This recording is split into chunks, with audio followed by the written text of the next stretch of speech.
Bom dia, pessoal. Eu sou o João Gabriel e hoje, junto com o meu grupo, Gabriel Paganini, Gabriel Henrique e Pedro Felipe, vamos apresentar nosso relatório experimental sobre a lei de resfriamento de Newton, realizado no Laboratório de Termodinâmica da Unifal, sob orientação do professor Marcelo Vivas. O objetivo principal do experimento foi analisar a dissipação de calor ao longo do tempo, utilizando a lei de resfriamento de Newton. Para isso, foram usadas massas de 100, 200, 300 e 400 gramas de água e medimos suas temperaturas ao longo do tempo. Com base nos dados obtidos, foi possível fazer uma curva exponencial para obter a constante de resfriamento B. E depois relacionar isso com a geometria para calcular o coeficiente de convecção H, que representa a eficiência da troca de calor com o ambiente. O valor de H obtido foi de 30,84 watts por metro quadrado Kelvin, o que está de acordo com a literatura. Antes de a gente começar a falar sobre o nosso experimento, a gente precisa falar sobre o quão importante é a compreensão desse fenômeno da transferência de calor. Esse fenômeno está muito ligado à engenharia e às nossas áreas, pois é usado em processos industriais e tecnológicos em empresas. E compreender o mecanismo de calor é muito importante para a criação de projetos e soluções que sejam essenciais e sustentáveis nesse meio, que envolvam a ocorrência de transferência de calor. Um dos modelos mais clássicos para definir essa transferência de calor é a lei do resfriamento de Newton que estamos estudando. Essa lei ela é publicada em 1701, num trabalho autônomo dele, que o nome, traduzido para o português, é Descrições de Escala e Sinais de Calor. Essa lei diz que a taxa de variação é proporcional à temperatura do corpo e do ambiente. E o nosso principal objetivo é relacionar essa teoria que já possuímos com dados experimentais obtidos em laboratório, com referências de autores como Encropera, Sengel e Fourier. O nosso principal objetivo com o experimento era determinar o valor de B para cada massa de água. Com esse valor de B, a gente consegue relacionar esse valor com a razão área-massa e assim calcular o coeficiente de convecção H com base no coeficiente angular. A partir disso, a gente consegue validar a lei de Newton com observações práticas do nosso próprio experimento e identificar influências da massa no resfriamento. Para a gente realizar o experimento, a gente utilizou esses seguintes materiais: uma manta elétrica responsável por aquecer o becker com água, um suporte universal para manter o termômetro fixo, um termômetro digital para a gente medir a temperatura da água, um becker utilizado como recipiente de água e uma balança analítica utilizada para a gente medir a massa de água com precisão. Além disso, a análise foi feita com código Python utilizado no Google Colab. Sobre os procedimentos, primeiramente a gente pega todos os materiais que a gente vai precisar, já citados no slide anterior. Além disso, a gente precisa de um cronômetro. Em seguida, a gente pega o becker com a massa de água e leva ele até a balança para a gente medir com precisão essa massa que vamos precisar. Depois transfere ele para a manta elétrica para a gente aquecer até 50 graus. Para a gente medir a temperatura, a gente usa o suporte universal e a gente deixa fixo no mesmo lugar para garantir que a medida de temperatura seja feita no mesmo lugar da massa de água.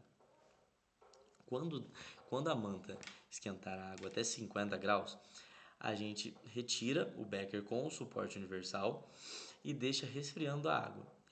Sendo assim, na hora que a gente tira, a gente liga o cronômetro e cronometra de 30 em 30 segundos durante 30 minutos. A cada 30 segundos, a gente mede a temperatura de água. Mede a temperatura que está a água. Sendo assim, a gente repete isso para cada massa. E com os dados, a gente consegue, com o código Python, a gente consegue com os dados e calculando a área de contato da água, que é o a gente consegue fazer o gráfico do valor de B pela área dividido pela massa, que a gente consegue determinar o H, que é o coeficiente de convecção, via métodos mínimos quadrados. Essas foram as três principais equações que a gente precisou para realizar nosso experimento. A primeira, lá em cima no canto superior esquerdo, Q igual a m vezes C vezes ΔT, onde Q é a quantidade de calor em joules, m a massa em quilos, C o calor específico, que é definido em joules por quilo vezes graus Celsius, e o ΔT, que é a variação de temperatura em graus Celsius.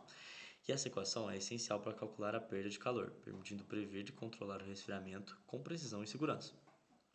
A de baixo, H igual a igual a H dividido por C, é utilizada para calcular o coeficiente de transferência de calor por convecção. A é o coeficiente angular da reta obtida no gráfico experimental. H é o coeficiente de resfriamento, dado em watts por metro quadrado vezes Kelvin. E C é a capacidade térmica da água, que é em joules por Kelvin. A de cima, no canto superior direito, é a utilizada para calcular a área da água no becker, né, que depende de quanto tiver a massa. Que a equação é A é igual a π vezes R ao quadrado vezes H, onde A é a área de contato da água em metros quadrados, R é o raio do becker em 4,4 centímetros e H é a altura da água no becker, que depende da quantidade de massa que temos no becker. A partir da análise dos dados obtidos, a gente consegue perceber que os valores obtidos de B eles são inversamente proporcionais à quantidade de massa de água. Ou seja, quanto mais quantidade de água, menor o valor de B. Essa regressão linear entre B, o valor de B, e área dividido por massa, a gente consegue definir o coeficiente angular. O coeficiente angular teve o valor de 0,0073684. Quando a gente multiplica esse coeficiente angular pelo calor específico da água, que é 4.186 joules dividido por quilos vezes Kelvin, a gente consegue o coeficiente de resfriamento H, que nesse caso teve o valor de 30,84 watts por metro quadrado vezes Kelvin. A obtenção desse H é muito importante para a gente caracterizar termodinamicamente o processo e avaliar sistemas que dependem dessa troca de calor. Além disso, esse valor serve como comparação com outras substâncias ou para cálculos de eficiência energética. Esses são dois dos nossos 4 gráficos que obtivemos com os nossos dados da temperatura ao longo do tempo, o de 100 e o de 200 gramas. O de 100, à esquerda, demonstra a queda rápida de temperatura, com 100 gramas de água, que faz sentido de acordo com a lei de resfriamento de Newton. Sendo assim, o valor de B, a taxa de resfriamento, ela vai ser mais alta, em que é impactada pela massa reduzida da amostra. Como eu tinha falado, quanto menor a massa, maior a taxa de resfriamento, maior o valor de B.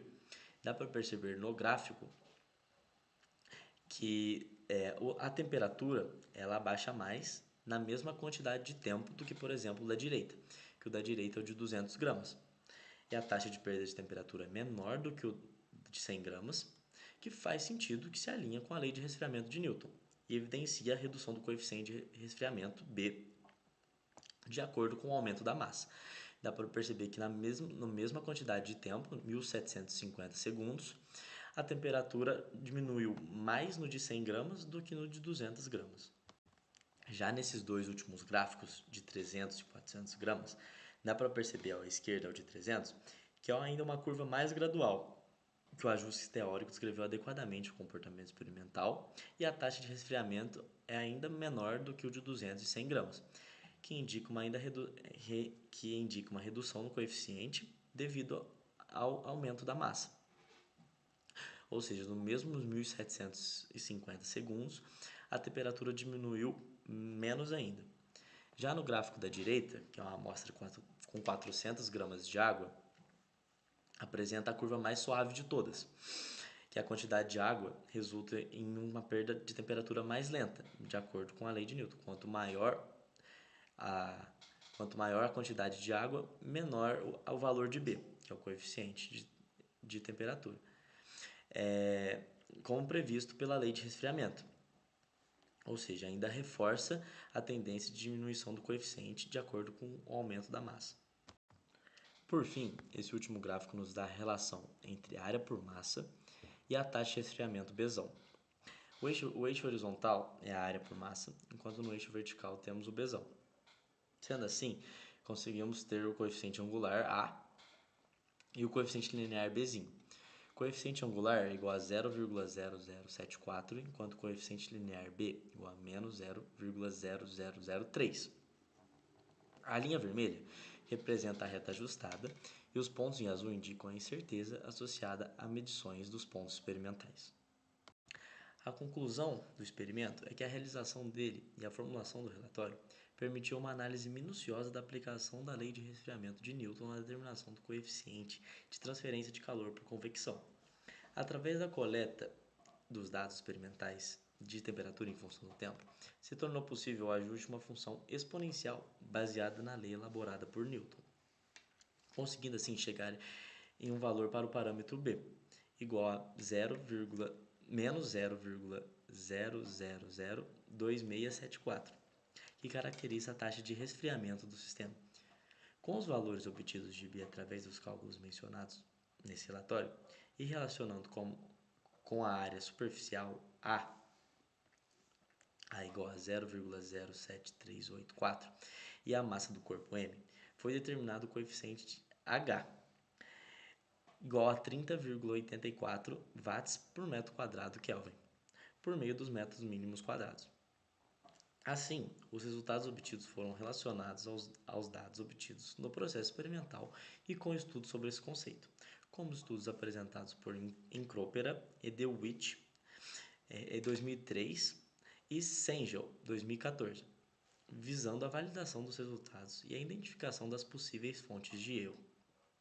Ou seja, essa atividade experimental reforça a importância da compreensão dos processos de transferência de calor por convecção nas engenharias e no cotidiano de forma geral, influenciando de forma direta o desempenho e a eficiência dos sistemas térmicos.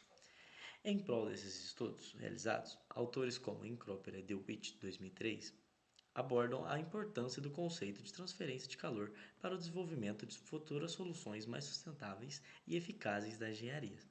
Além disso, esse relatório traz a aplicação prática da lei de resfriamento de Newton, com base nessa atividade experimental e outros estudos abordados anteriormente, e demonstra sua relevância histórica e contemporânea na modelagem de fenômenos térmicos. Os resultados do nosso experimento comprovaram a lei de resfriamento de Newton, que estabelece que a taxa de variação da temperatura de um corpo é proporcional à diferença entre a sua temperatura e a do meio ambiente. Durante as medições, observou-se que a temperatura do corpo inicialmente caiu de forma mais acentuada, como em 100 gramas de água, e progressivamente a velocidade de resfriamento diminuiu, conforme a massa aumentava, aproximando-se gradualmente da temperatura ambiente. Esse comportamento é característico do processo descrito pela lei. Ao analisar os dados coletados, foi possível ajustar uma função exponencial decrescente ao gráfico da temperatura em função do tempo, evidenciando a relação teórica prevista. O coeficiente de resfriamento, obtido por meio do ajuste, refletiu a rapidez com que o sistema perdeu calor para o ambiente, influenciado pelas condições experimentais como o material do ambiente, a área de contato com o ar e a presença de convecção.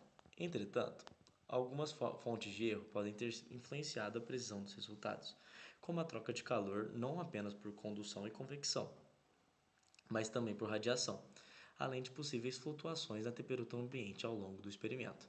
Apesar dessas limitações, o experimento permitiu compreender de forma prática e satisfatória a lei de resfriamento de Newton, bem como a importância do controle de variáveis em processos térmicos. Por fim, nós utilizamos esses seguintes livros como referências: Fundamentals of Heat and Mass, do Encropera e DeWitt, de 2003. Heat and Mass Transfer, Fundamentals and Applications, do Sengel, de 2014. E Differentials in Differential Equations with Boundary Value Problems, do ZIL, de 2012.